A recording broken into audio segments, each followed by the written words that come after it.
মা কানা মুহাম্মাদুন আবা আহাদিম মির রিজালিকুম ওয়ালাকিন রাসূলুল্লাহ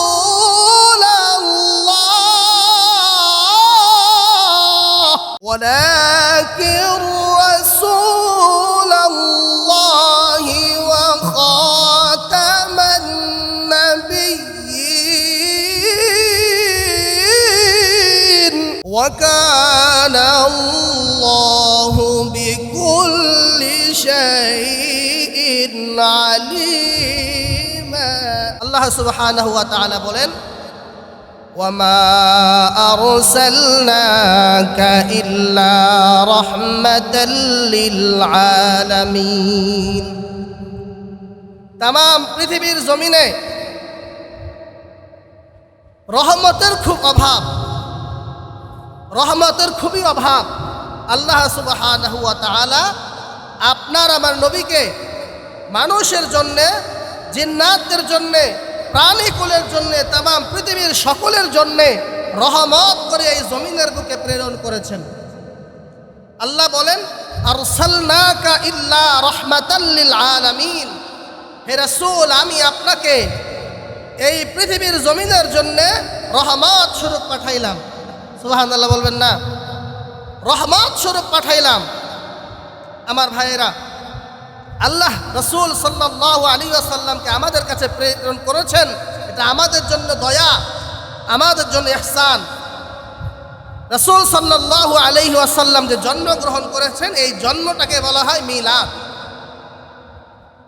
এই জন্মটাকে এবং জন্মকে কেন্দ্র করে সমসাময়িক ঘটনাগুলোকে মিলাদ নবী ঘটনা বলে উল্লেখ করা হয়। মতামত থাকলেও, মতানৈক্য থাকলেও প্রসিদ্ধ মতামত হচ্ছে 12ই রবিউল আউয়ালে রহমাতুল লিল আলামিন নবীজি সোমবার দিনে জন্মগ্রহণ করেছেন। এখন আপনার আমার জন্যে রাসূল সাল্লাল্লাহু আলাইহি ওয়াসাল্লামের জন্ম থেকে শুরু করে মৃত্যু পর্যন্ত উনার পুরো আদর্শটাই আমাদের জন্য লক্ষণীয়, আমাদের জন্য অনুসরণীয়। এজন্য আমরা রাসূলুল্লাহ সাল্লাল্লাহু আলাইহি ওয়াসাল্লামের সম্পূর্ণ সিরাতকে অনুসরণ করব। আমার ভাইয়েরা, আল্লাহ সুবহানাহু ওয়া তাআলা কোরআনে পাকে বলেন, হুয়াল্লাযী আরসালা রাসূলাহু বিল হুদা ওয়া দীনিল হাক্কি লিইয়ুযহিরাহু আলাদ-দীনি কুল্লিহি ওয়া কাফা বিল্লাহি শাহীদা। আল্লাহ সুবহানাহু ওয়া তাআলা বলেন, আল্লাহ তাআলা হলেন ওই সত্তা যিনি তোমাদের এই সমাজটাকে সুন্দর করে সাজাবার জন্যে, তোমাদের এই অসম্পূর্ণ সমাজটাকে, জেনায় ভরা সমাজটাকে, তোমাদের এই কুলুষিত সমাজটাকে সুন্দর করে সাজাবার জন্যে আল্লাহ তাআলা হলেন ওই সত্তা যিনি তোমাদের মাঝে, তোমাদের উপর একজন নবীকে তিনি প্রেরণ করেছেন। আল্লাহ হলেন ওই সত্তা যিনি তোমাদের মাঝে একজন নবীকে তিনি প্রেরণ করেছেন। আরসালা রাসূলাহু বিল হুদা ওয়া দীনিল হাক্কি লিইয়ুযহিরাহু আলাদ-দীনি কুল্লি। আল্লাহ সুবহানাহু ওয়া তাআলা বলেন, তিনি হলেন ওই সত্তা যিনি তোমাদের মাঝে, তোমাদের এই কুলুষিত সমাজটাকে সুন্দর করে ঢেলে সাজাবার জন্যে একজন রাসূল প্রেরণ করেছেন। হুদা বিল হুদা, হেদায়াত সহকারে এবং সত্য দিন দিয়ে তিনি প্রেরণ করেছেন। এই সত্য দিন এবং হেদায়াত সহকারে রাসূলুল্লাহকে পাঠানোর কারণ কি? লিইয়ুযহিরাহু আলাদ-দীনি কুল্লি, সমাজের সকল প্রকার অপসংস্কৃতিকে দূর করার জন্যে, এই সমাজ থেকে ধর্ম নিরপেক্ষতা, নাস্তিক্যবাদের মতো বিষ বাষ্পগুলোকে সমাজ থেকে দূর করার জন্যে, আর এই সমাজের সকল অপ্রীতিকর কার্যকলাপগুলোকে ধ্বংস করার জন্যে, এই সমাজের সকল পাপাচারগুলোকে ধ্বংস করার জন্যে, আর একটা ন্যায় ইনসাফ ভিত্তিক কোরআনের রাষ্ট্র প্রতিষ্ঠা করার জন্যে, ইসলাম ভিত্তিক একটি সমাজ, শান্তির একটি সমাজ প্রতিষ্ঠা করার জন্যে আল্লাহ সুবহানাহু ওয়া তাআলা আপনার আমার রাসূলকে দুনিয়ার জমিনে প্রেরণ করেছেন। অর্থাৎ রাসূলুল্লাহ সাল্লাল্লাহু আলাইহি ওয়াসাল্লামকে আল্লাহ তাআলা একটি সত্য দ্বীন দিয়া, একটি সত্য কিতাব দিয়া প্রেরণ করেছেন, যেই কিতাবের মাধ্যমে এই সমাজের সকল অন্ধকার, সেকুলারিজম, ধর্মনিরপেক্ষতা, নাস্তিক্যবাদ, এই সকল মতবাদগুলো এবং সমাজকে ধ্বংসের পথে নিয়ে যায়। এ ধরনের সকল পাপাচার থেকে মুক্ত করে, জাহিলিয়াত থেকে মুক্ত করে এই সমাজকে শান্তির একটি পরিবেশ উপহার দান করবে আল্লাহ তাআলার এই কোরআন আমাদেরকে। বলেন সুবহানাল্লাহ। আমার ভাইয়েরা, এজন্য আল্লাহ তাআলা বললেন, যিনি তোমাদেরকে জাহিলিয়াত থেকে মুক্ত করলেন, যিনি তোমাদেরকে নাজাত দান করলেন, যে রাসূল তোমাদেরকে জাহিলিয়াত থেকে, অন্ধকার থেকে, জাহান্নামের পথ থেকে ধরে ধরে জান্নাতের পথ দেখালেন, ওই রাসূল তোমাদের এই বিশ্ববাসীর জন্য বড় রহমত। সুবহানাল্লাহ। আমার ভাইয়েরা, যে রাসূল এই পৃথিবীর জমিনে আগমন করার কারণে আমরা দ্বীন পেয়েছি, আমরা কোরআন পেয়েছি, আমরা সর্বশ্রেষ্ঠ জাতি হতে পেরেছি, সে রাসূলের চরিত্রটা কেমন ছিল, সেই রাসূলের আদর্শটা কেমন ছিল, কোরআনে পাকে আমার আল্লাহ সার্টিফিকেট দিলেন। আল্লাহ তাআলা বললেন, ওয়া ইন্নাকা লাআলা খুলুকিন আযীম। ও আমার হাবিব, ও আমার রাসূল, আপনি এই জমিনের বুকে সবচাইতে উৎকৃষ্ট মানের আদর্শের উপর প্রতিষ্ঠিত। ও পৃথিবীর মানুষেরা, আমার রাসূলকে আমি এই পৃথিবীর জমিনে সবচাইতে উত্তম আদর্শ দিয়ে প্রেরণ করেছি। তিনি এই পৃথিবীর কোনো সাধারণ মানুষ নয়, যার চরিত্রটাকে আমি আল্লাহ সুবহানাহু ওয়া তাআলা ঢেলে সাজিয়েছি। তার চরিত্রকে সুন্দর করার জন্য, তার আখলাককে সুন্দর করার জন্য আমি আল্লাহ একবার নয় কয়েকবার তার বক্ষ, আল্লাহ তাআলা এই বক্ষটাকে বিদীর্ণ করে, আল্লাহ তাআলা রাসূলের বক্ষকে সিনা চাক করে, তার এই সিনাটাকে আল্লাহ তাআলা কোরআনের জন্য পবিত্র করেছেন। অতএব রাসূলের চরিত্র সাধারণ কোনো মানুষের চরিত্র নয়। এজন্য এই বিশ্ববাসীর উচিত, যদি জাহিলিয়াত থেকে মুক্ত হতে হয়, যদি নাজাত পেতে হয়, যদি সত্যের পথ সত্যিকার অর্থে কেউ গ্রহণ করতে চায়, তাহলে লেনিন আর কালমার্ক্সের আদর্শ দিয়ে সেই পথ কখনো খুঁজে পাওয়া যাবে না। ধর্ম নিরপেক্ষতাবাদ দিয়ে কখনো সেই আদর্শ খুঁজে পাওয়া যাবে না। নাস্তিক্যবাদ দিয়ে এই আদর্শ কোনোদিন খুঁজে পাওয়া যাবে না। মুক্তির পথ যদি পেতে হয়, নাজাতের পথ যদি পেতে হয়, সফলতার পথ যদি পেতে হয়, রাহমাতুল লিল আলামিনের আদর্শ গ্রহণ করতে হবে। ঠিক কিনা আমার ভাইয়েরা? রাহমাতুল লিল আলামিনের আদর্শের ভিতরে আমাদের জন্য নাজাত আর মুক্তির শেফার পথ রয়েছে। আল্লাহ সুবহানাহু ওয়া তাআলা কোরআনে পাকে বলেন, লাকাদ কানা লাকুম ফি রাসূলিল্লাহি উসওয়াতুন হাসান। উসওয়াতুন শব্দ হচ্ছে ইসমু ফি'লের শব্দ, যেই শব্দের মাধ্যমে, ইসমু তাফদীলের শব্দ, যেটার মাধ্যমে সর্ব উৎকৃষ্ট মানের বোঝানো হয়। যদি আফদল বলা হয় সর্ব উত্তম, উসওয়াতুন শব্দ আল্লাহ ব্যবহার করেছেন চরিত্র বোঝানোর জন্য। এই পৃথিবীর মানুষ নিঃসন্দেহে চিন্তা ভাবনা ছাড়াই যে আদর্শের পিছনে দৌড়াতে পারে, সে আদর্শ হচ্ছে রাহমাতুল লিল আলামিনের আদর্শ। কারণ সেই প্রমাণ দিয়েছেন কোরআন, যে আল্লাহ বলছেন উসওয়াতুন হাসানা, সর্বশ্রেষ্ঠ আদর্শ আমি রাসূলকে দিয়েছি। বলেন সুবহানাল্লাহ। আমার ভাইয়েরা, হাদিসের কিতাবের ঐতিহাসিক বর্ণনায় বুখারী শরীফের ভিতরে হযরত আনাস ইবনে মালিক রাদিয়াল্লাহু তাআলা আনহু বলেন, وعن أنس بن مالك رضي الله تعالى عنه قال أن رسول الله صلى الله عليه وسلم خدمت رسول الله صلى الله عليه وسلم 10 سنين فما قال لي أف قط وما قال لي لشيء تركته لما تركته وما قال لي لشيء صنعته لما صنعته وكان رسول الله صلى الله عليه وسلم من أحسن الناس خلقا।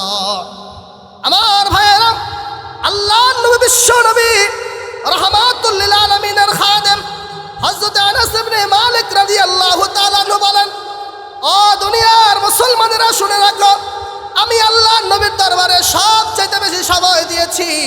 আমি 10 বছর রাসূলের খেদমতে তার দরবারে হাজির ছিলাম। সুবহানাল্লাহ।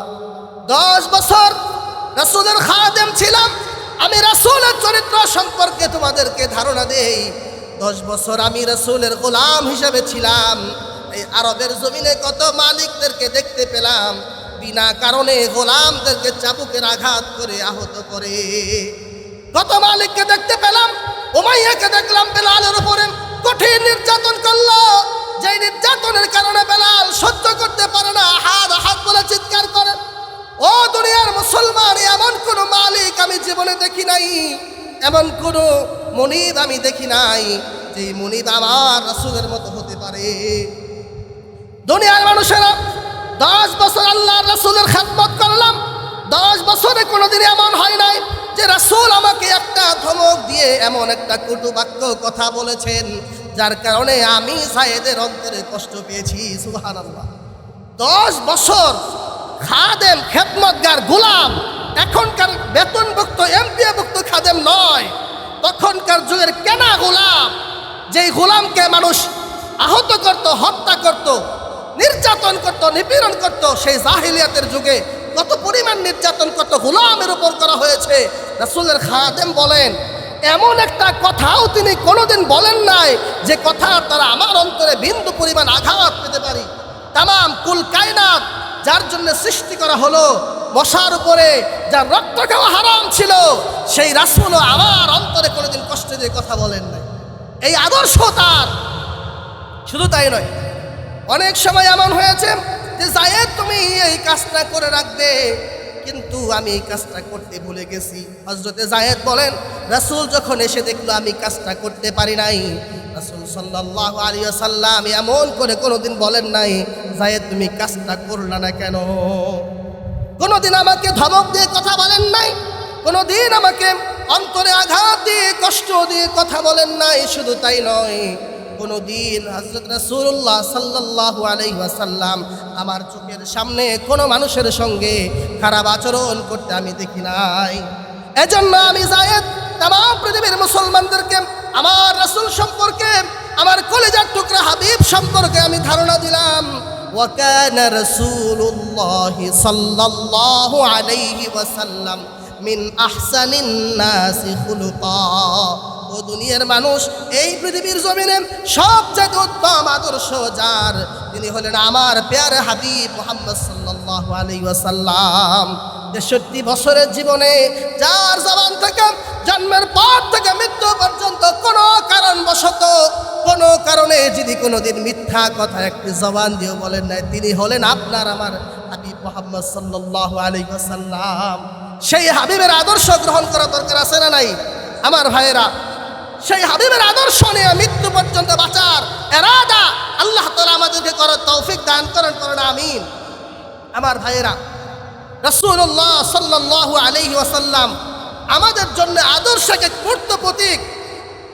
আপনারা সিরাতের কিতাব খুলে দেখবেন, সিরাতের কিতাবগুলোর ভিতরে পাতায় পাতায় আপনি যখন হাঁটতে থাকবেন, পড়তে থাকবেন, এক একটি ঘটনা আপনাকে আশ্চর্য করতে বাধ্য হবেন। আপনি প্রত্যেকটি ঘটনা যদি আপনি মন দিয়ে পড়েন, আপনার চোখ থেকে পানি বের হয়ে যাবে।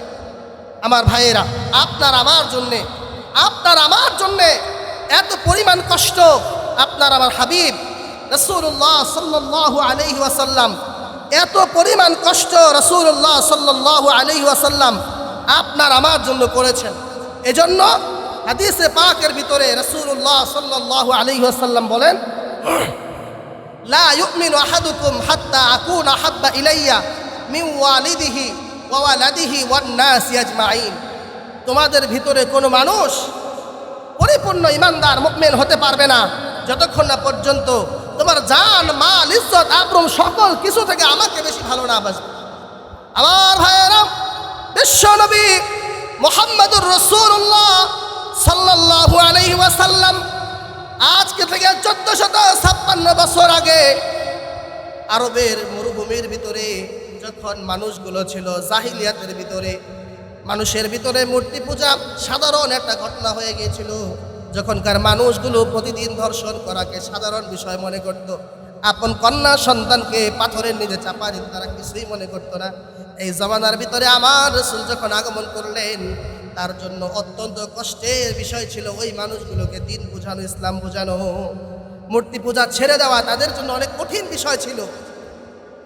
অনেক মারাত্মক বিষয় ছিল। আমার রাসূল অনেক কষ্ট মুজাহাদার পরে আমাদের কাছ পর্যন্ত দিন পৌঁছে দিয়েছে।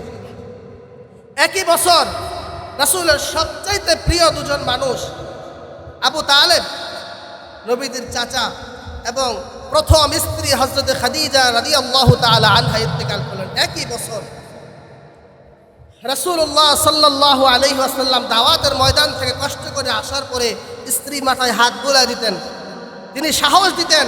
সে মানুষটি দুনিয়ার জমিন থেকে চলে যাওয়ার পরে তার কাছে আপনজন কেউ রইল না, একদম কাছের মানুষগুলো আর কেউ রইল না যারা দ্বীনের জন্য তাকে সহযোগিতা করবে। আমার ভাইয়েরা, হযরত যায়েদ ইবনে সাবিত রাদিয়াল্লাহু তাআলা আনহুকে, নবীজির ওই খাদেমকে সঙ্গে নিয়ে, পালক পুত্রকে সঙ্গে নিয়ে তিনি দাওয়াতের উদ্দেশ্যে তায়েফে গমন করলেন। তায়েফে যাওয়ার পরে তিনি মনে মনে ভাবলেন, কিছু মানুষকে যদি দ্বীনের দাওয়াত দেয় তারা দ্বীন গ্রহণ করবে, তারা ইসলাম গ্রহণ করবে, আল্লাহর কালিমা গ্রহণ করবে। কিন্তু তায়েফের কাফেরেরা রাসূলুল্লাহ যখন দাওয়াত দিলেন, তোমরা কালিমা পড়ে মুসলমান হয়ে যাও, তোমরা জানো আমি কোনোদিন মিথ্যা কথা বলি নাই। এই সমগ্র আরবের ভিতরে প্রসিদ্ধ মুহাম্মদ কোনোদিন মিথ্যা কথা বলে নাই, কারো সম্পদ কোনোদিন লুণ্ঠন করে নাই, কোনো অপকর্মের ভিতরে মুহাম্মদের নাম পাওয়া যায় না। আমি তোমাদেরকে দাওয়াত দিতেছি যে আল্লাহ তাআলা এক, তার কোনো শরীক নাই, মূর্তি পূজা বাদ দিয়ে দাও, আর তোমরা সকলে রাসূল হিসাবে আমি রাসূলের কালিমা গ্রহণ করে নাও। তিরস্কার করা শুরু করলো। এক একজন বলতে লাগলো, আল্লাহ কি তোমার মতো পাগলকে ছাড়া আর কাউকে নবী বানানোর জন্য পায় না? বলতেছে তোমার চেহারার দিকে তাকায়া কথাও বলতে চাই না। কেউ বলতেছে কাবার সম্মান নষ্ট করার জন্য তোমার মতো উন্মতকে আল্লাহ তাআলা নবী বানাইবে নাকি? এভাবে করে আমার রাসূলকে তারা যখন কষ্ট দিয়ে কথা বলতে লাগলো, রাসূল সাল্লাল্লাহু আলাইহি ওয়াসাল্লাম চলে যেতে লাগলেন। কিন্তু তারা ক্ষান্ত হলো না, তারা থেমে গেল না।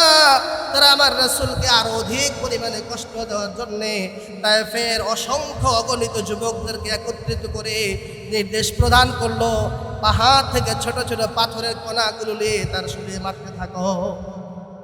আমার ভাইয়েরা, তায়েফের সেই পাথরের আঘাতগুলো রাসূলের মাথার উপরে যখন লাগতে থাকলাম, একের পর এক পাথর এসে যখন মাথার কপালের ভিতরে লাগতে থাকে, কপাল থেকে টপ টপ করে রক্তগুলো জুতার ভিতরে পড়তেছে, শরীর বেয়ে পড়তেছে।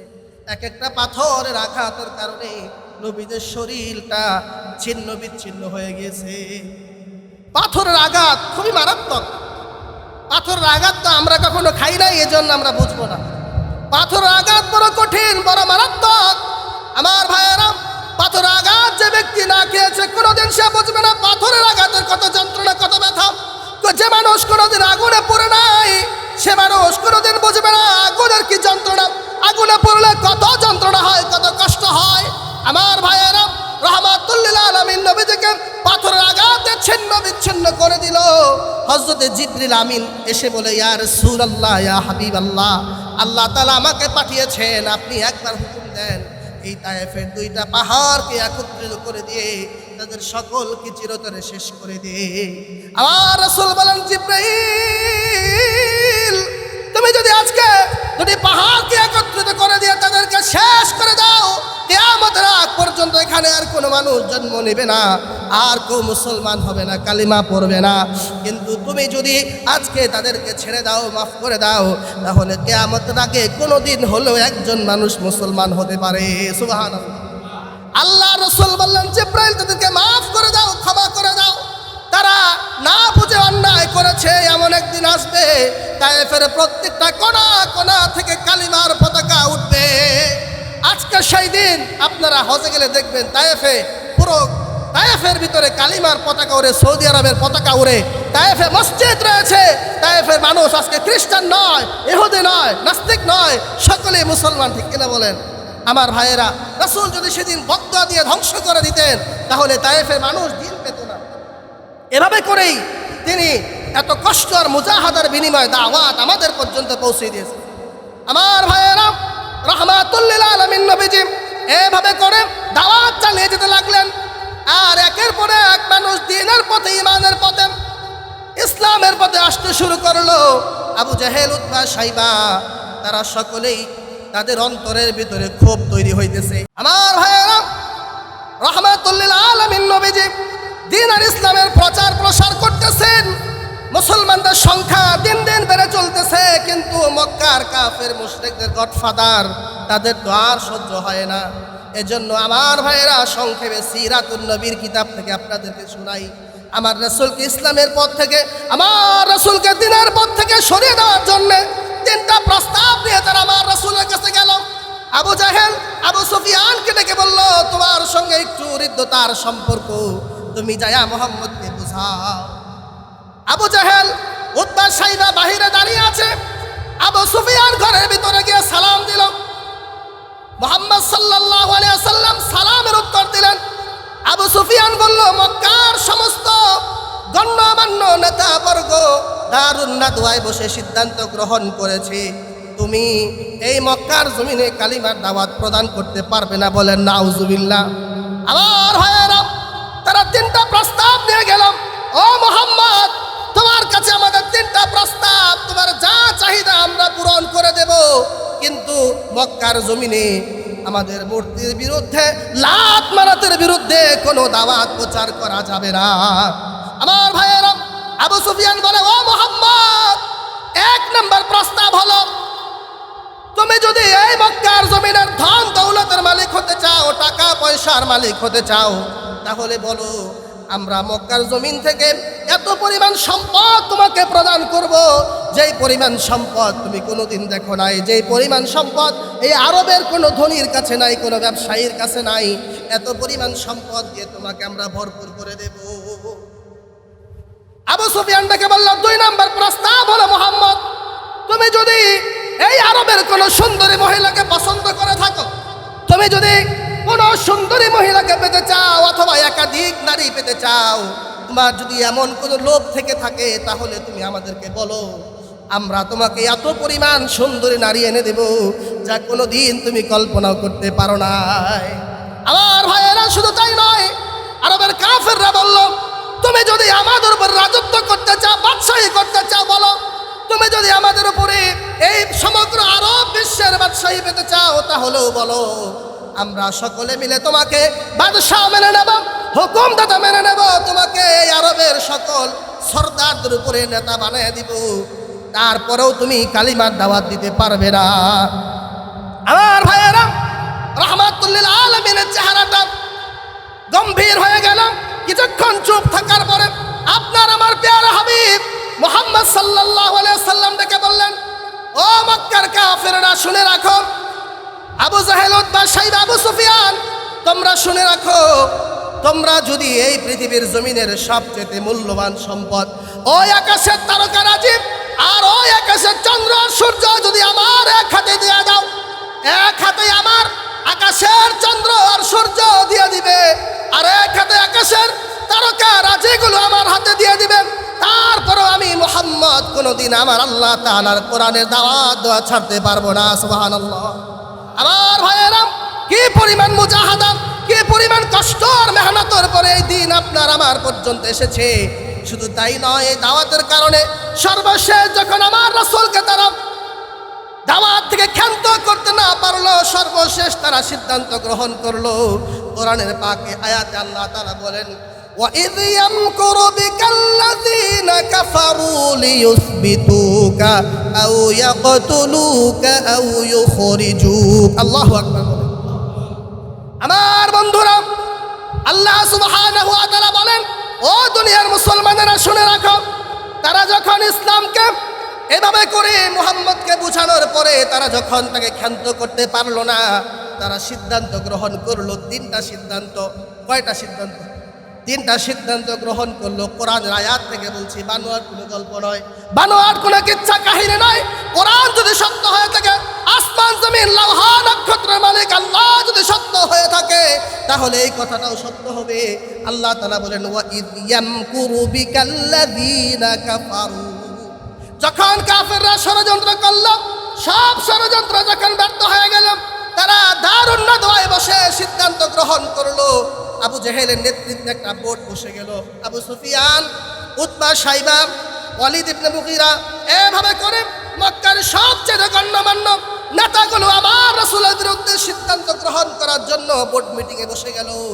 তারা প্রথমে প্রস্তাব প্রদান করলো যে মুহাম্মদকে চিরতরে বন্দী করা হোক, যাবজ্জীবন কারাদণ্ড দেওয়া হোক। ইতিমধ্যে আমাদের সকলের শত্রু শয়তান এসে উপস্থিত হয়ে গেল। মুরব্বী লোকের একটা ভেষ ধরে সকলের সামনে দিয়ে ঢুকে এসে বলল, আমি তোমাদের উপকার করতে চাই, আমি তোমাদেরকে সঠিক সিদ্ধান্ত নিতে সহযোগিতা করব, তোমরা আমাকে অনুমতি প্রদান করো। শয়তান বসে গেল আবু জাহেলের পাশে। এবার যখন বলা হলো মুহাম্মদকে যাবজ্জীবন কারাদণ্ড দেওয়া হোক, আমার ভাইয়েরা শয়তানটাকে বলে, না, তাকে যাবজ্জীবন কারাদণ্ড দেওয়া যাবে না, কারণ তার অনেক অনুসারী রয়েছে। তারা যদি রাতে রাধারে গোপনে তাকে সেখান থেকে মুক্ত করে নিয়ে যায়, যদি তারা বিদ্রোহ করে বসে, তাহলে তোমরা কুলাইতে পারবা না। দেখেন শয়তানের কত খবিস মার্কা বুদ্ধি, কুলাইতে পারবা না। সে সুবুদ্ধি দেওয়ার জন্য আসছে কাফেরদের। আমার ভাইয়েরা 2 নম্বর প্রস্তাব পেশ করা হলো, মুহাম্মদকে মক্কার জমিন থেকে চিরতরে বিদায় করে দেওয়া হোক। শয়তান এবার বাগড়া দিয়ে বলে, মুহাম্মদকে যদি তোমরা আরবের জমিন থেকে বের করে দাও, অনারবরা মুহাম্মদের ধর্ম গ্রহণ করবে, আজমিরা ধর্ম গ্রহণ করবে, অন্য রাষ্ট্রের মানুষ ইসলাম গ্রহণ করবে। আর যখন লাখ লাখ অনুসারী হয়ে যাবে, তখন মুহাম্মদ তার অনুসারীদেরকে নিয়ে আরবের বুকে আক্রমণ করতে পারে। তাহলে কি করা হবে? আউ ইয়াকতুলুক। আমার ভাইয়েরা 3য় নম্বর প্রস্তাব আসলো, মুহাম্মদকে চিরতরে বিদায় করে দেওয়া হোক, হত্যা করা হোক। বলেন নাউজুবিল্লাহ। আমার ভাইয়েরা শয়তান বলল, এবার ঠিক আছে, তাকে চিরতরে হত্যা করে ফেলা হবে, কারণ তাকে হত্যা যদি না করা হয়, তার অনিষ্ট থেকে তোমরা কোনোদিন বাঁচতে পারবে না। আমার রাসূলকে হত্যার সিদ্ধান্ত হয়ে গেল। এবার আবু জাহেল বলতেছে, যদি একজন লোক হত্যা করে, তাহলে ওই লোকের বিরুদ্ধে মুহাম্মদের গোত্র আবার বিদ্রোহ করবে, তাকেও হত্যা করা হবে, তার বিরুদ্ধে যুদ্ধ হবে। কি করা যায়?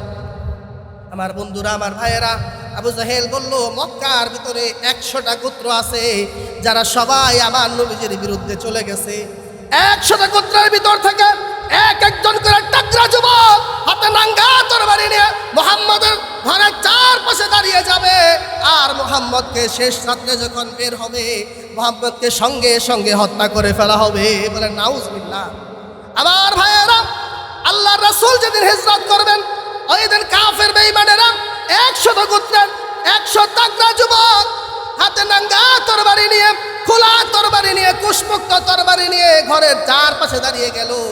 আমার ভাইয়েরা, কত হৃদয় বিদারক ঘটনা। যে নবী আল্লাহ তাআলা বললেন, ওয়ামা আরসালনাকা ইল্লা রাহমাতাল লিল আলামিন। আল্লাহু আকবার। ও পৃথিবীবাসী, আমি তোমাদের কাছে একটা রহমত পাঠাইলাম। কাফেরদের জন্য রহমত, মুনাফিকদের জন্য রহমত, নাস্তিকদের জন্য রহমত। শুধু মুসলমানদের জন্য রহমত নয়, শুধু মানুষের জন্য রহমত নয়, তামাম পৃথিবীর কীট পতঙ্গের জন্য আমার রাসূলকে রহমত বানায় পাঠাইছি। বলেন সুবহানাল্লাহ। ও দুনিয়া মানুষেরা, 100 যুবক আমার রাসূলকে হত্যা করার জন্য হিজরতের রজনীতে দাঁড়িয়ে গেল। আল্লাহ তাআলা এই ঘটনা আমার রাসূলকে জিবরিলের মাধ্যমে জানিয়ে দিলেন। হযরত জিবরাইল কানে কানে এসে বললেন, ইয়া রাসূলুল্লাহ, আজকে গভীর রজনীতে আপনাকে হত্যার ষড়যন্ত্র হয়েছে, আপনি কিন্তু প্রস্তুত থাকবেন। আল্লাহ তাআলা আপনাকে এই ফরমান জানিয়ে দিয়েছে যে আজকের রজনীর শেষ রজনীতে আপনি হিজরত করবেন। আমার ভাইয়েরা, হিজরতের সময় হয়ে গেল। রাসূলুল্লাহ সাল্লাল্লাহু আলাইহি ওয়াসাল্লাম হযরত আলী রাদিয়াল্লাহু তাআলা আনহুকে তার বিছানার ভিতরে শুয়ে দিলেন। বিছানার ভিতরে শুয়ে দিয়ে বুঝিয়ে দিলেন, যাদের আমানত আমার কাছে জমা আছে, তাদের আমানতগুলো সকালবেলা তুমি তাদের কাছে ফিরিয়ে দিবে। কেমন রহমতের নবী পাইলাম! যারা তাকে হত্যা করতে চায়, তাদের আমানত ফিরে দেওয়ার চিন্তা তিনি করেন মৃত্যুর আগে। কেমন রহমতের নবী পাইলাম, কেমন মায়ার নবী পাইলাম, যিনি তাকে হত্যার ষড়যন্ত্র হচ্ছে আর তিনি তাদের আমানত নিয়ে টেনশন করেন। আমার ভাইয়েরা, রাহমাতুল লিল আলামিন নবীজি হযরত আলীকে শুয়ে দিয়ে ঘর থেকে বের হবেন। 100 যুবক হাতে খোলা তরবারি নিয়ে দাঁড়িয়ে আছে। আমার ভাইয়েরা, আল্লাহ তাআলা বলে দিলেন, ইয়াসিন ওয়াল কুরআনিল হাকীম ইন্নাকা লামিনাল মুরসালিনা আলা সিরাতিন মুস্তাকিম। এভাবে করে ফাআগশাইনাহুম ফাহুম লা ইউবসিরুন। আল্লাহ রাব্বুল আলামিন জানিয়ে দিলেন সূরা ইয়াসিন, ফাআগশাইনাহুম ফাহুম লা ইউবসিরুন আয়াত পর্যন্ত তেলাওয়াত করবে আর এক মুষ্টি মাটি নিয়ে ফু দিবে। ফু দেওয়ার সঙ্গে সঙ্গে তাদের চোখের দিকে এভাবে নিক্ষেপ করবে। আমার ভাইয়েরা, আল্লাহ বলেন ফাআগশাইনাহুম, আমি তাদের চোখ বন্ধ করে দিলাম। ফাহুম লা ইউবসিরুন, তারা চোখে দেখতে পেল না। আমার রাসূল ঘর থেকে বের হয়ে তেলাওয়াত করে এক মুষ্টি মাটি নিয়ে কাফেরদের দিকে এভাবে যখন নিক্ষেপ করলেন, এক মুষ্টি মাটি সঙ্গে সঙ্গে 100 কাফেরের চোখ বন্ধ করে দিয়েছে।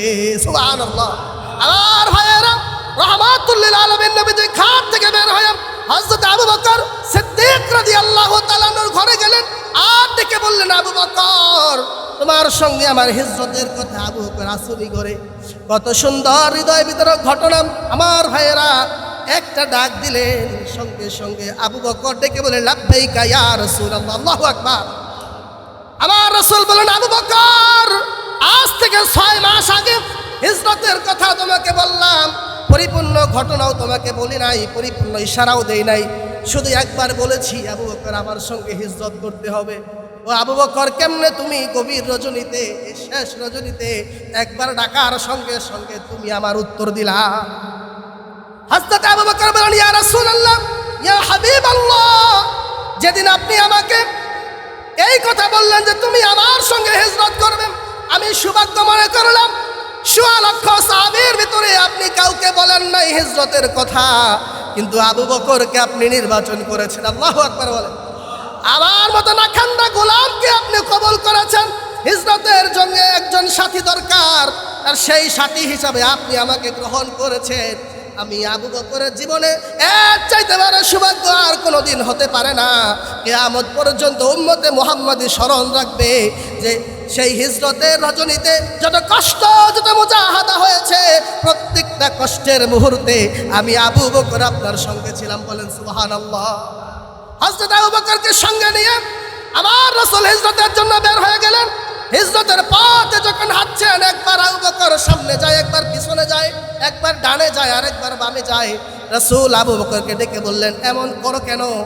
আবু বকর ডেকে বললেন, ইয়া রাসূলুল্লাহ, কাফের মুশরিকরা আপনাকে ডান থেকে আক্রমণ করতে পারে, বাম থেকে আক্রমণ করতে পারে, সামনে থেকে আক্রমণ করতে পারে, পিছন থেকে তীর মারতে পারে। এজন্য আমি চিন্তায় পড়ে গেলাম। এজন্য আমি চতুর্দিকে দৌড়াই। যদি তীর আসে তাহলে আমার পিঠের ভিতরে যেন লাগে, যদি তীর আসে সামনে থেকে আমার বুকে যেন লাগে, ডান থেকে তীর আসলে যেন আমার সিনায় লাগে, বাম থেকে তীর আসলে যেন আমার বাম সিনায় লাগে, কিন্তু একটা তীর যেন আপনার শরীরে না লাগতে পারে। বলেন আল্লাহু আকবার। এইভাবে করে সাহাবায়ে কেরাম রিদওয়ানুল্লাহি তাআলা আলাইহিম আজমাইন আমার নবীজিকে প্রটেক্ট করেছেন, সেভ করেছেন। এইভাবে করে তারা মহব্বত করেছেন, ভালোবেসেছেন। আর এত পরিমাণ ত্যাগ আর তিতিক্ষার পরে রাসূলুল্লাহ সাল্লাল্লাহু আলাইহি ওয়াসাল্লাম আমাদের পর্যন্ত দিন পৌঁছে দিয়েছেন। কোরআনে কারিমে আল্লাহ সুবহানাহু ওয়া তাআলা বলেন, কিতাবুন আনজালনাহু ইলাইকা লিতুখরিজান নাসা মিনাজ যুলুমাতি ইলান নূর। আমি যে কিতাব নাজিল করেছি, এই কিতাব নাজিল করার সংক্ষিপ্ত ভাষায় যদি বলি, উদ্দেশ্য হচ্ছে আমাদেরকে অন্ধকারের পথ থেকে, আর অন্ধকার অর্থ হচ্ছে গুনাহ, অন্ধকার অর্থ হচ্ছে জুলুম। যত প্রকার গুনাহ আছে, সকল প্রকার গুনাহকে অন্ধকার বলা হয় আরবি ভাষায়। তো এই গুনাহ থেকে আমাদেরকে বাঁচাইয়া জান্নাতের পথে নিয়ে যাওয়ার জন্য আল্লাহ বলছেন, লিতুখরিজান নাসা মিনাজ যুলুমাতি ইলান নূর, অন্ধকার থেকে আলোর দিকে নিয়ে আসার জন্য। মুফাসসিরিনে কেরামগণ বলেন, আলো হচ্ছে জান্নাত, আলো হচ্ছে হেদায়েতের পথ। তো সেই জান্নাতের পথে নিয়ে যাওয়ার জন্য আল্লাহ তাআলা কিতাব নাজিল করেছেন। অন্য আয়াতে আল্লাহ বলেন, লাকাদ জাআকুম মিনাল্লাহি নূরুন ওয়া কিতাবুম মুবিন, তোমাদের কাছে আমি প্রেরণ করেছি 2টা জিনিস। এক নাম্বার হচ্ছে নূর। এই নূর দিয়ে আপনার আমার হাবিব সাল্লাল্লাহু আলাইহি ওয়াসাল্লামকে বোঝানো হয়েছে যে তোমাদের কাছে প্রথমে আমি একজন রাসূল প্রেরণ করলাম। 2 নাম্বার ওয়া কিতাবুম মুবিন, গর্ববোধ করার মতো, প্রাউড ফিল করার মতো এমন একটা কিতাব দিলাম, যেই কিতাব কিয়ামত পর্যন্ত, একেবারে পৃথিবীর শেষ হওয়ার পর্যন্ত গ্রান্টেড। যেই কিতাব সর্বশেষ, পৃথিবীর শেষ সময় পর্যন্ত এই কিতাব থাকবে, মানসুখ হবে না। যেই কিতাবের বাণীগুলো আমাদের জন্য থাকবে। তো এই কিতাবের ভিতর থেকে এতক্ষণ যাবত আমরা আলোচনা করছিলাম যে আল্লাহ সুবহানাহু ওয়া তাআলা তার রাসূলকে যে আমাদের জন্য পাঠিয়েছেন, তিনি কি পরিমাণ কষ্ট আর মেহনত আর মুজাহাদা করে তিনি আমাদের পর্যন্ত দিন পৌঁছে দিয়েছেন, ইসলাম পৌঁছে দিয়েছেন। তার এই কুরবানের বদৌলতে আজকে আমরা দিন পেয়েছি, ঈমান পেয়েছি। আল্লাহ তাআলা বলেন, قل إن كان آباؤكم وأبناؤكم وإخوانكم وأزواجكم وعشيرتكم وأموال اقترفتموها وتجارة تخشون كسادها ومساكن ترضونها أحب إليكم من الله। আল্লাহ সুবহানাহু ওয়া তাআলা বলেন, ও পৃথিবীর মানুষেরা, কুল ইন কানা আবাউকুম, তোমরা তোমাদের পিতা মাতার চাইতে, ও আবনাউকুম, তোমাদের সন্তান সন্ততির চাইতে, যে সন্তান সন্ততিকে তোমরা জীবনের চাইতে বেশি মহব্বত করো। অনেক মানুষ সন্তানকে নিজের জীবনের চাইতে বেশি ভালোবাসে। ওয়া ইখওয়ানুকুম, তোমাদের রক্তের ভাই বোনদের চাইতেও বেশি, যে ভাই বোনের জন্য অনেক মানুষ জীবনে কোনো কিছু করতে পারে না, ভাই বোনকে চাকরি বাকরি করে টাকা পয়সা উপার্জন করে লেখাপড়া করায়। এই পরিমাণ ভালোবাসো আপন ভাই বোনের চাইতেও বেশি। ওয়াজওয়াজুকুম, এবং যে স্ত্রীর মহব্বতের কারণে তোমরা অনেকে গলায় দড়ি দিয়ে থাকো, আত্মহত্যা করে ফেলো, যে নারীর মহব্বতে জীবন বিসর্জন দিয়ে দাও, আমি আল্লাহর ফরমান হলো তোমাকে ওই স্ত্রীর চাইতেও বেশি মহব্বত করতে হবে। ওয়াশিরাতুকুম, শুধু তাই নয়, তোমার সকল আত্মীয় স্বজনের চাইতেও বেশি মহব্বত করতে হবে। وأموال اقترفتموها وتجارة تخشون كسادها, যে সম্পদ তুমি তিলে তিলে গড়ে তুলেছ, যে সম্পদের কারণে তোমার রাত্রেবেলা ঘুম হয় না, যে সম্পদ উপার্জনের জন্য জীবন বাজে লাগিয়ে দিয়েছ, ওই সম্পদের চাইতে আমার রাসূলকে বেশি ভালোবাসতে হবে। ওয়াতিজারাতুন তাখশাউনা কাসাদাহা, যে ব্যবসা বাণিজ্য প্রতিনিয়ত তুমি ভয়ে থাকো যে কখন ধ্বংস হয়ে যায়, কখন লস হয়ে যায়, আল্লাহ বলেন এই 8টা জিনিসের চাইতে তোমাকে 3টা জিনিসকে বেশি মহব্বত করতে হবে। আহাব্বা ইলাইকুম মিনাল্লাহি ওয়া রাসূলিহি ওয়া জিহাদিন ফি সাবিলি। আল্লাহ রাব্বুল আলামিন বলেন, 1 নাম্বার, এই 8টা জিনিসের চাইতে আল্লাহকে বেশি মহব্বত করতে হবে। কাকে বলেন? আল্লাহকে বেশি মহব্বত করতে হবে। যে আল্লাহ আপনাকে আমাকে এত সুন্দর করে মায়া করে সৃষ্টি করলেন, যে আল্লাহ এত ভালোবেসে আপনাকে আমাকে হায়াত নামক দৌলত দিয়া দুনিয়া জমিনে পাঠাইলেন, ল্যাংরাও বানাইতে পারতেন, চোখ না দিয়ে অন্ধ বানাইতে পারতেন, কান না দিয়ে বধিরও বানাইতে পারতেন, ঠিক কিনা? আছেন আমাদের সামনে অসংখ্য অগণিত, বানাইতে পারতেন জন্ম থেকেই বধির, অন্ধ, কানা, কিন্তু না বানিয়ে এত সুন্দর একদম নিখুঁতভাবে আপনাকে আমাকে সৃষ্টি করলেন। আল্লাহ বলছেন, লাকাদ খালাকনাল ইনসানা ফি আহসানি তাকওয়িম, এই পৃথিবীর জমিনে সবচাইতে সুন্দর চরিত্র দিয়ে, সবচেয়ে সুন্দর চেহারা দিয়ে তোমাকে আমি বানাইলাম। সে আল্লাহ সুবহানাহু ওয়া তাআলাকে ভালোবাসার দরকার আছে না নাই? আল্লাহ তাআলা বলেন, আহাব্বা ইলাইকুম মিনাল্লাহি ওয়া রাসূলিহি, 2 নম্বরে রাসূলুল্লাহ সাল্লাল্লাহু আলাইহি ওয়াসাল্লামকে বেশি ভালোবাসতে হবে। শুধু তাই নয়, ওয়া জিহাদিন ফি সাবিলি, আমি আল্লাহর সত্য দ্বীনকে প্রতিষ্ঠা করার জন্যে সমাজের বুকে তোমাদের পরিশ্রম আর মেহনত থাকার প্রয়োজন। যেমনভাবে সাহাবায়ে কেরাম রাদিয়াল্লাহু তাআলা আলাইহিম আজমাইন আল্লাহর জমিনে দ্বীন কায়েমের জন্য চেষ্টা করেছেন। আল্লাহ বলছেন, হুয়াল্লাযী আরসালা রাসূলাহু বিল হুদা ওয়া দীনিল হক, আমি হেদায়েতের বাণী দিয়া আর সত্য কিতাব দিয়া দুনিয়ার জমিনে রাসূলকে প্রেরণ করলাম। তার কারণ হলো লিয়ুযহিরাহু আলাদ-দীনি কুল্লি, যাতে করে এই সমাজের ভিতরের সকল অন্ধকার দূর করে, সকল প্রকার অপসংস্কৃতি দূর করে সমাজের বুকে আল্লাহর দ্বীন প্রতিষ্ঠা করা যায়। আল্লাহর দ্বীন যদি প্রতিষ্ঠা হয়, আল্লাহর রাসূলের আদর্শ যদি বাস্তবায়িত হয়, তাহলে কি আমরা নাজাত পেতে পারি, আমরা মুক্তি পেতে পারি। আল্লাহর রাসূলের মহব্বতের জন্য অন্তরের ভিতরে গভীর থাকা চাই। এত পরিমাণ মহব্বত প্রয়োজন, যেই পরিমাণ মহব্বত হইলে পরে কিয়ামতের ময়দানে সুপারিশ পাওয়া যাবে, হাসরের ময়দানে সুপারিশ পাওয়া যাবে। আমার ভাইয়েরা, এজন্য আমরা রাসূলের মহব্বত বাড়াইব ইনশাআল্লাহ। আমরা আপনাদের প্রতি আমার দাবি থাকবে, জীবনে একবার হলেও রাসূলের জীবনীটা পড়বেন। যদি জীবনীটা পড়েন, তাহলে আপনি 50% আগায় যেতে পারবেন। রাসূলের জীবনীটা পড়লে আপনি বুঝবেন যে আমার কি করা উচিত, কোন পথে যাওয়া উচিত। আমি তো সেই নবীর উম্মত, আমি তো সেই রাসূলের উম্মত, তাহলে আমাকে কোন পথে যাওয়া উচিত আপনি রাসূলের জীবনী পড়লেই অনেকটা বুঝতে পারবেন। আপনার পড়া উচিত, যেহেতু রাসূলের উম্মত, জীবনে একবার হলেও সেই রাসূলের জীবনী পড়া উচিত। একটা জীবনী পড়েন, আপনার জীবন পরিবর্তন হয়ে যাবে, আপনার জীবন চেঞ্জ হয়ে যাবে। এই জন্য রাসূলের জীবনী আপনারা, অনেক বেশি টাকা লাগে না, জায়গা জমি কিনতে যেই টাকা লাগে ওই পরিমাণ টাকা তো লাগে না। আপনি 200 টাকার ভিতরেও পেয়ে যাবেন, 500 টাকার ভিতরেও পেয়ে যাবেন, 1000 টাকার ভিতরেও পাবেন, যেমন চান তেমনই পাবেন। একটা জীবনী পড়েন, কিছু সময় দেন রাসূলকে জানার জন্য, আপনার রাসূল কেমন ছিল। আপনি যদি নাই জানেন যে আপনার বাবা কেমন ছিল, ভালোবাসা কাজ করবে। যারা দেখবেন বাবাকে পাইছে, বাবার মোহাব্বত পাইছে, ভালোবাসা পাইছে, তারা কিন্তু বাবাকে অনেক ভালোবাসে। আর যারা জন্মের পরে বাবাকে দেখে নাই, তারা কিন্তু অতটা ভালোবাসতে পারে না।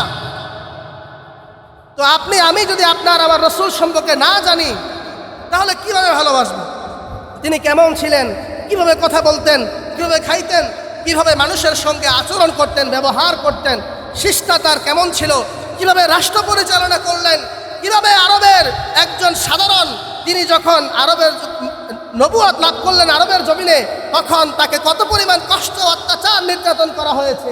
তো এই অবস্থান থেকে একজন রাষ্ট্রপ্রধান কিভাবে তিনি হইলেন, কিভাবে কত কষ্ট নির্যাতন সহ্য করে তিনি দাওয়াত একের পর এক দিয়ে গেলেন, একের পর এক মার খাইলেন, কিভাবে তিনি সহ্য করলেন। যদি আপনি এগুলো না জানেন, তার প্রতি আপনার মায়া মোহাব্বত কাজ করবে না।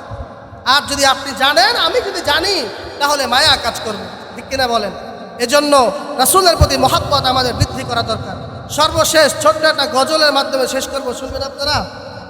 রহমাতুল লিল আলামিন নবী, আমার সাথে বলতে পারবেন? রহমাতুল লিল আলামিন নবী, কোরআনে প্রমাণ, আশিক বিনে কে বুঝিবে মায়ার নবীর শান। রহমাতুল লিল আলামিন নবী, কোরআনে প্রমাণ, উম্মত বিনে কে বুঝিবে দয়াল নবীর শান। নবী আমার মদিনারি বুলবুল, আমার আল্লাহ ভালোবেসে নামটি দিলেন মুহাম্মদ রাসূল, ঠিক না? আমার আল্লাহ ভালোবেসে নামটি দিলেন মুহাম্মদ রাসূল। ওই নবীকে ভুল বুঝিলে, ওই নবীকে ভুলে গেলে থাকবে না ঈমান।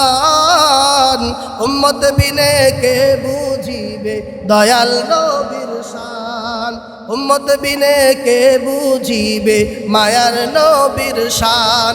রহমাতুল লিল আলামিন নবী, রহমাতুল লিল আলামিন নবী, কোরআনে প্রমাণ, উম্মত বিনে কে বুঝিবে মায়ার নবীর শান। আশিক বিনে কে বুঝিবে দয়াল নবীর শান। নবী আমার মদিনারি বুলবুল, আমার আল্লাহ ভালোবেসে নামটি দিলেন হাবিবে রাসূল। আমার আল্লাহ ভালোবেসে নামটি দিলেন হাবিবে রাসূল। ওই নবীকে ভুল বুঝিলে, ওই নবীকে ভুলে গেলে থাকবে না ঈমান। উম্মত বিনে কে বুঝিবে দয়াল নবীর শান। আশিক বিনে কে বুঝিবে মায়ার নবীর শান। পড়েন আমিন। আল্লাহ সুবহানাহু ওয়া তাআলা আমাদের অন্তরে রাসূলের মহব্বত বৃদ্ধি করে দেন, রাসূল সম্পর্কে জানতে পারি, তার সিরাত সম্পর্কে, তার নবুয়ত সম্পর্কে, তার জন্ম সম্পর্কে, মিলাদ সম্পর্কে আমরা আরো বেশি করে জানতে পারি, বেশি করে আমল করতে পারি। সেই তৌফিক আল্লাহ তাআলা আমাদেরকে দান করেন।